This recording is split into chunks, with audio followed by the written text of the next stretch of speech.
खितंग Vaji खितंग ngang na daureba aduna yadradi asom lampak lomda hoji lesabisin thambiri si manipur ge pakhang mayam sing highway sida karigumba ya lambi sida chongba ya bai khudong chaba pi taragadi lambi da soidran chongjagani chongdagana maningi ma adu akhoido keno lampak tu phajana akhoi sum haina baneba arda sinni haibadi asomda khunjapa haida girls school ya malayeba aduido da akhoi club ki kaka singa haitare ada haipeti wari sanaba adu chap sabdi akhoi haidre ado ngasi loijin doini na paisa mun base ado hore adu da pull up punna wari sana doini okay mayam gi comment da kari haina ke matamda kaksing da salagadi kaksing gi aseng bolon ngangal o ga haibu su yawe ba ko kaksing gi aseng bolon da manipur da leiba pakhang mayam sing manipur gi praja mayam da kaksing gi oiba aseng bolon da haitare mayam da wish amtang pi akhoi je loni na ngang ni boni da mi na khangoi ta to ado mina khangba khangdaba yana muna tara khangjara jani ba ko aduna kaksing gi oiba aseng bolon da ngang yausang sida khangne nungai pulap punna nungai na pangthok mina se na haining ba habidi case me ama thokdana khotana daidi akhoi je kaksing si mayam na akhoi na paisa thatpa khotpa langba khotpa tawbagi mayam na kaksing nungai be kaksing na lai ne ba akhoi na yam na paisa thatning bagi habidi mayam ngang bi ba ado akhoi di akhoi na paisa thalisi akhoi na ahan ba su natte ba habidi mayam de adum thatlaga adum la ba ne ba aduna yausang matam da khakta thatpa ne ba kaksing gi de yausang hodringai da amadi yausang loira matung na paisa si thatpa na te ba kumai harawa harau kumai gi ama oina yausang si da akhoi na paisa thatja ba ne ba adu oina paisa thatpani aduna mayam su kaksing da pulap la ga nungai mina si mayam na kaksing da lakpa nungai habida akhoi si yam nungai jaye ba arna kaksing na yausang male sa adum haina adu ta ga na yam nungai jaye ba akhoi na amanya mayam pulap yausang da khatna chaina ba yaudana asoi angam yaudana pulap punna nungai mina se na aina mayam da haijani okay yausang si mayam na haina basi kaksing maigei si yauk sen thatpada yamna henbale khole ngangna bi bune bako adubu masidi yausang gi oiba thabak tawjabane bako okay bek lo ka se khidoino pesam ta halli do ado hikshonum nungaina di pangthok liko mafam sida pangthok sai aduga manipur gi pakhang mayam amana su tasingba ringa si last day oirabanina first day dagum la am taragadi pakhang mayam amara invite tawudi yabane kari lamdagi pakhang koibaga lakpa thengnakhige lam adum sure da ayamana lam loi sure ba adum kaksing se nungai banina mayam gi lakpam oidina adum mayam su dana num lai lakhiba pakhang mayam da kari lamgi pakhang da ifa phajage masak phajadi mayam lai ado lamdi hangaudrabina kai lamna phajai haide no khangde amata su khangaudraw wise khanghaudrin oh lakpadi phajaba se am lae ba okay yamna noi hoji su mafam kya dagi ne lambi da highway da thoktuna sen thatpa ya daga su lerak sing sida pakhang mayam amana koiba laklibani hoji ekhogin oi thangba kan su ubiri yengo hoji si pakhang macha mayam ama haidi kaksing gi maigei asida tongan ba lam sing gi koiba lakli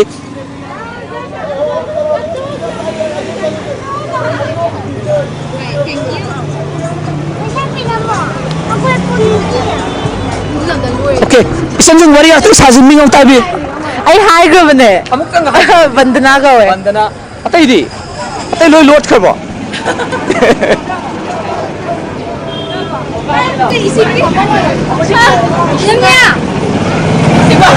kari lamdagi koi biraino kai lamdagi koi birakno singjamai dagi okay singjamai dagi so kaksing gi maigei asi phawbo yongna ai tare koi bo mayam lakle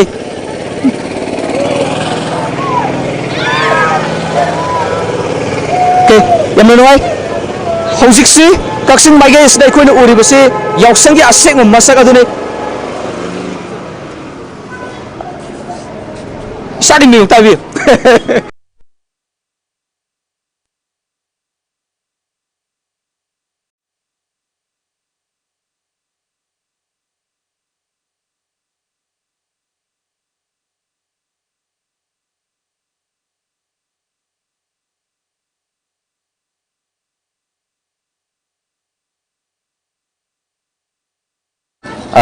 hari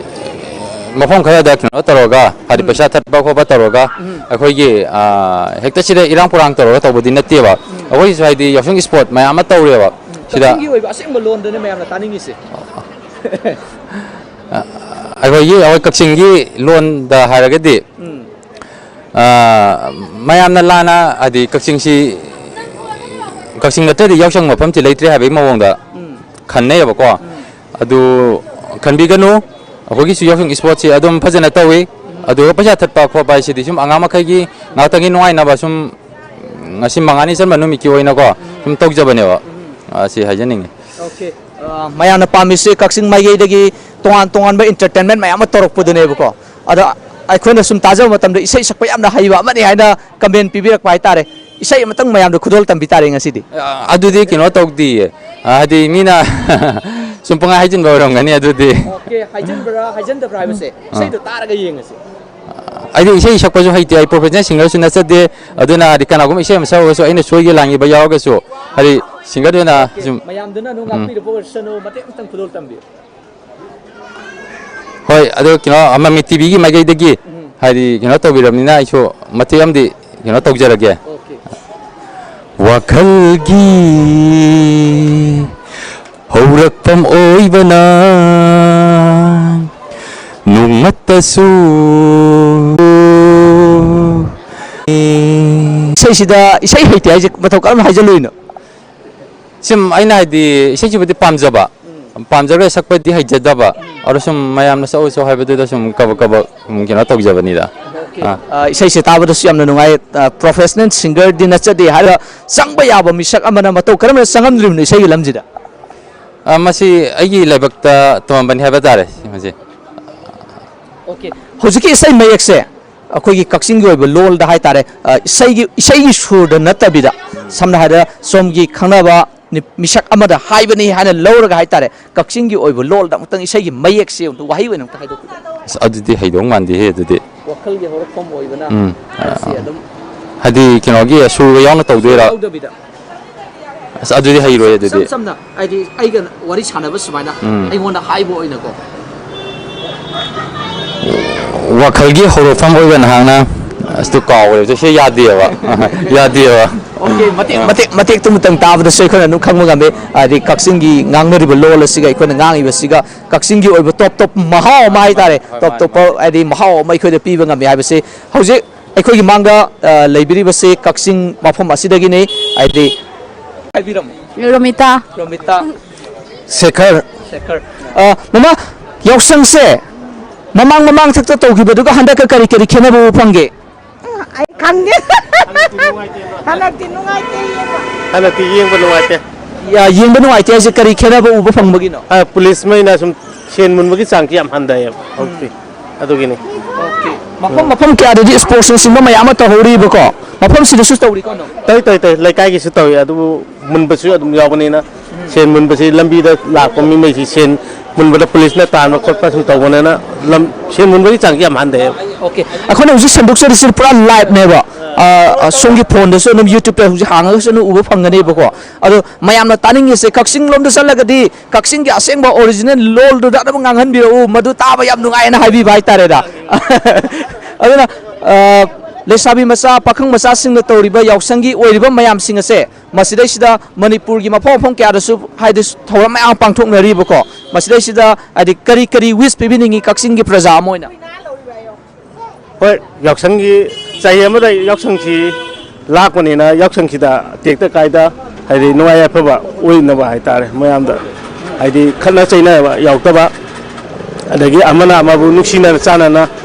haidi phajana yaksang amagi magundu ngakpiba adugo phatanungda thoktanaba honabi hoitare nasai lesabi masa sing tamako matamda Kaching maigei sina kit hele hai yausangi sen thatpa khotpa tawasi asin nungaite gana su moina phungdok pibako ahal amoina di kari thambiningi machi thodona matam dugi chanabi ne ba ana isagi oiba isagi haibi si matam ba haidi chanabi ne na naloi dagi lakpane na senmun bagi changki hoi khai hongdong jin haibadi majana tawom tokpane hauna gari thalaga munba patpa tawbane machi amorunda phattaba su yaw man mikono emergency lakpada gari thachilabane na aduga akai basu lei ꯑꯗꯨꯕꯨ ꯂꯩꯔꯛ ꯈꯨꯜꯂꯛꯇ ꯍꯧꯖꯤꯛꯇꯤ ꯃꯤ ꯈꯨꯗꯤꯡꯃꯛꯁꯤ ꯈꯣꯡꯅ ꯆꯠꯅꯗ꯭ꯔꯦꯕ ꯒꯥꯔꯤ ꯉꯥꯛꯇꯅ ꯆꯠꯅꯔꯦꯕ ꯑꯗꯨꯅ ꯒꯥꯔꯤꯗ ꯊꯠꯂꯒ ꯃꯨꯟꯕ ꯍꯥꯏꯁꯤ ꯃꯁꯥꯅ ꯑꯗꯨꯝ ꯍꯧꯔꯛꯄꯅꯦ ꯇꯥꯔꯦ ꯃꯁꯤ ꯑꯩ ꯁꯨꯃꯥꯏꯅ ꯑꯗ ꯑꯃꯁꯨ ꯀꯥꯏꯗꯅꯉꯥꯏ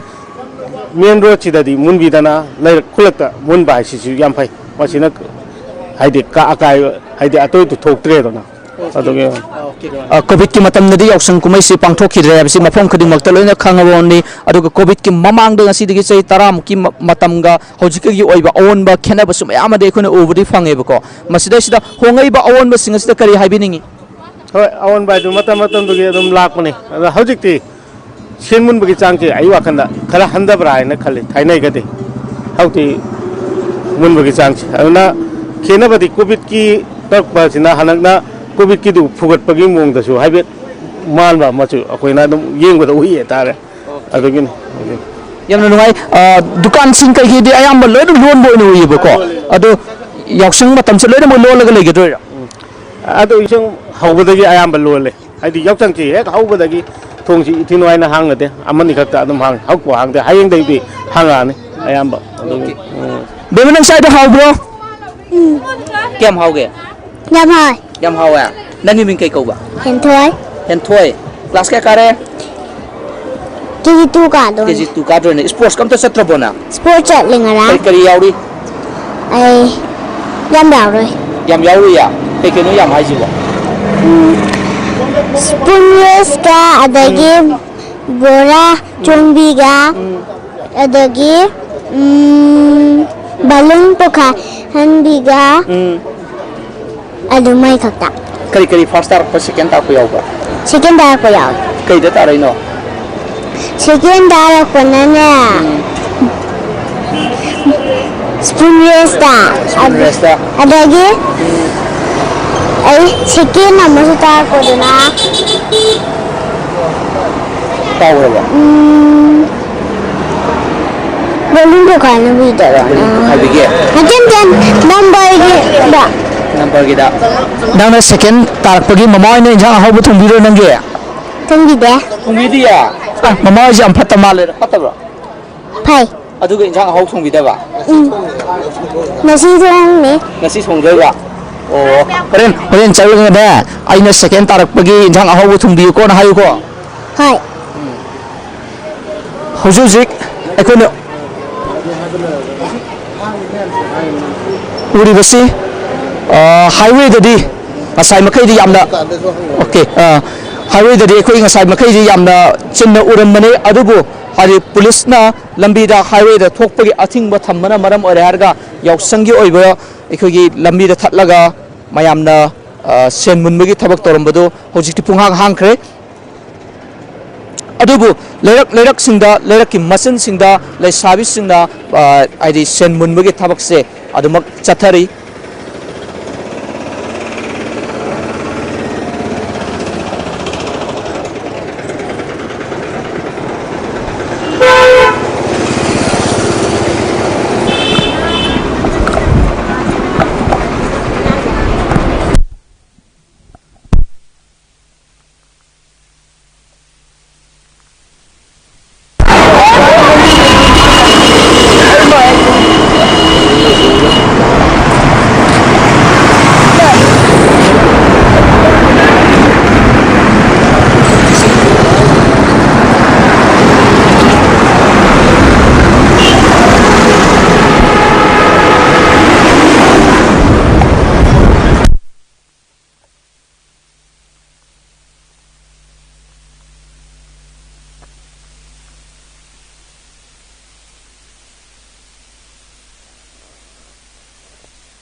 masanadi aidi isai haijade de haiba saktora ko matamdadi isai de tabadadi yamna nungaiba adugum lo brera mani